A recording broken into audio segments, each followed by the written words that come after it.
Hey y'all, what's up? It's Loren LoRosa here talking about my guys over at Top Dog Law.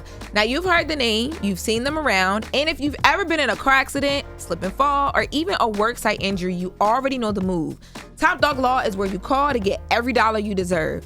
Don't settle for nothing small because nothing should be small this season. Top Dog fights for real results, big cases, big wins, and you don't have to pay them a dime unless they win for you. It's a free consultation, no pressure, just real talk about what your case could be worth. Call now or check them out on Instagram at Top Dog Law or hit up topdoglaw.com. Let the top dogs handle it. Now, let's get back to the show.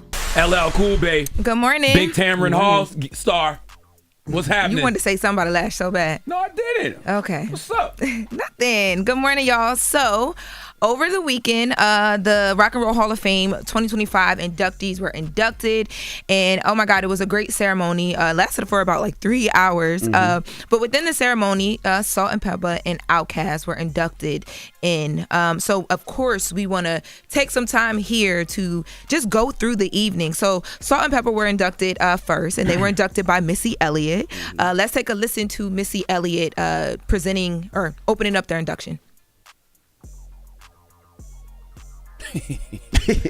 Okay. Well, yeah. So Missy Elliott opened the induction, and she talked about Stop it. And she talked about how on y'all ass. And she on y'all ass. She talked about how if there was no Salt-N-Pepa, there would not be any Missy Elliott. And as she's inducting them or opening up the conversation and the tribute to induct them, they're watching both ladies and Cinderella, of course. And she's just basically talking about how the industry itself and a lot of the women or all of the women in the industry, they are on the shoulders of Salt-N-Pepa. So then that led into Salt-N-Pepa being able to come up and say a few words of them for themselves. Let's take a listen to Salt as they are inducted.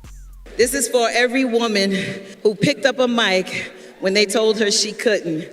For every sister who had to fight twice as hard to be heard. For every artist, whoever had to learn that ownership is the real freedom. When we came up, the industry was different. We didn't have streaming, we didn't have social media. We had cassette tapes, turntables, and dreams.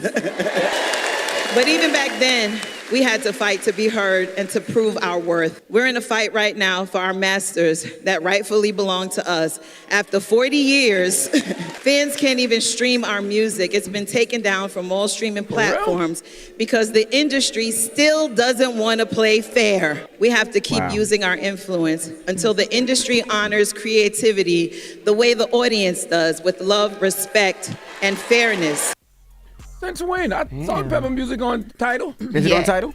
Yeah, I'm looking at it right now. Shoop and What a Man and Push It. Like what? Try Spotify, maybe not Spotify. Because that I know of. I know that there were certain streaming platforms that because of their lawsuit with UMG, Universal Music Group, certain songs were not able to stream, and they've been talking about this for some time. You remember we did this segment here when they were on Good Morning America, and they talked about, or it was either Good Morning America or CBS Mornings, and they talked about how this was when it was announced that they were going to be honored here. They talked about how amazing it was, but they mentioned again the fact that they want their, their just due, and that people can stream certain things. What are you listening to it on? They on Apple Music, all of their stuff. Yeah, I'm like, I didn't know. I wonder. Well, maybe it's pertaining to certain songs. But remember, Anita Baker did that a few years ago until she got all of that stuff situated. But she was asking for people not to stream her music. Until they figure it out with her, because they weren't playing fair with Anita Baker either. So it's the same thing with Salt-N-Pepa. They have their music, but they probably not getting paid for none of that, or whatever the case may be. Yeah, they should figure that out. They should give it back to them. 40 years in the game, as much as what they did in this industry, the trailblazing. If it wasn't for them, a lot of these artists wouldn't be who they are today. They should give them their just due. And shout to Queens, man. They're from Queens, and congratulations to Salt-N-Pepa. What's so funny about Salt-N-Pepa, when you listen to their music now, you're like, damn, this used to be considered raunchy. Push it used to be considered raunchy. Yeah, they were talking about things that people weren't talking about. Missy talked about that too, but they also talked a bit about this as well. And they had told Good Morning America, Robin Roberts, it's some of their music because of the lawsuit that people are not able to hear. Now let's take a listen to Peppa. She also gave a speech as well and showed some love to her mom who recently passed away. First, I would like to thank God, Jesus, the Holy Spirit, because wow, this moment right here is everything. This journey, hip hop, has been very amazing. All the accomplishment, the empowerment to women that all shaped us as a group today. I knew it wasn't going to be easy, so I understood and learned that to take the good with the bad. I want to honor my mom that just passed away, and she was my strength, my guidance. She taught me love, how to persevere, and I want to thank you, Mom, for everything. Yeah, and then you also had Spinderella, who came up and spoke as well, and she mentions in her speech that she is now the first female DJ to be inducted into the Rock and Roll Hall of Fame. Let's take a listen. I will be celebrating 40 years as a DJ next year. Wow. It's crazy because when I started, it was a rare thing to see a woman behind turntables. It was literally the boys' club. I had to carve my own lane. I had to show up. It was dedication. It was my craft, and I never missed a beat. In 40 years, y'all. So tonight, being the first female DJ inducted into the Rock and Roll Hall of Fame, it's beyond amazing, y'all. So surreal. I carry every female DJ who ever dared to dream, every woman who touched the turntable and said, I can do that too. This is for you. This is ours. Dropping the clues behind Spinderella. Absolutely. Yes. She plays just as big a role in that group as Salt-N-Pepa does, you know? And it's just like with Run DMC, you know, it's Run DMC and Jam Master Jay, but right. their name isn't in the group title, but she's just as important to Salt-N-Pepa as Absolutely. Salt-N-Pepa. Absolutely. And She could have been a seasoning. And I'm glad they got back together, because for a time they weren't seeing eye to eye on things. So the fact that they're back together and they did this, I love it. I love it so much. So salute to them. They performed down. Like by the time they did their speeches, it sweat like everything. They were performing. Kid and Play.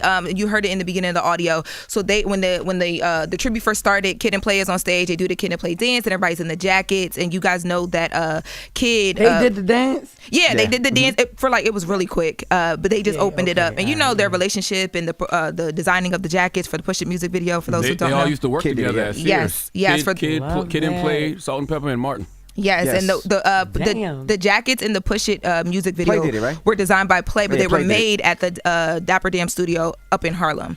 So yeah, just a little connection there. And when we come back, Herb Lovebug was there. He was there. He was playing the keyboard. He was playing the keyboard, and he was also on stage when they did their speeches as well too, helping them stay together, fixing up the hair and all the things. And that's the tie between the two as well, with Kid and Play and Salt-N-Pepa. But when we come back, we'll have to get into Outkast, because you know they had an amazing performance as well, and they were also given their flowers, and their words that they said while on stage were just as touching. So we'll come back with that in the second hour. Could you imagine that Sears, when you working at that Sears, you had Kid and Play, Martin, Salt-N-Pepa. Like, could you imagine? Hell no. Could you imagine that? Like, what work did they get done? It was different during that time, though, right? I know every That's day so was dope. a movie at work with them. That's crazy. Yeah. All right. Well, that's the latest with Loren. Now, when we come back, we got front page news. And then we going to open up the phone lines. 800-585-1051. I know if you're out and about, you've been seeing Christmas trees up already, the lights up already. Is it too soon? Is it too early? We didn't even get to the turkey yet. No, it goes. We'll talk about it. Decorations is a compliment for the Thanksgiving holiday. We'll talk. You should know that. We'll talk about it. It's the Breakfast Club. Good morning. Hold up. Every day I wake up. Wake your ass up. The Breakfast Club. Y'all finished or y'all done?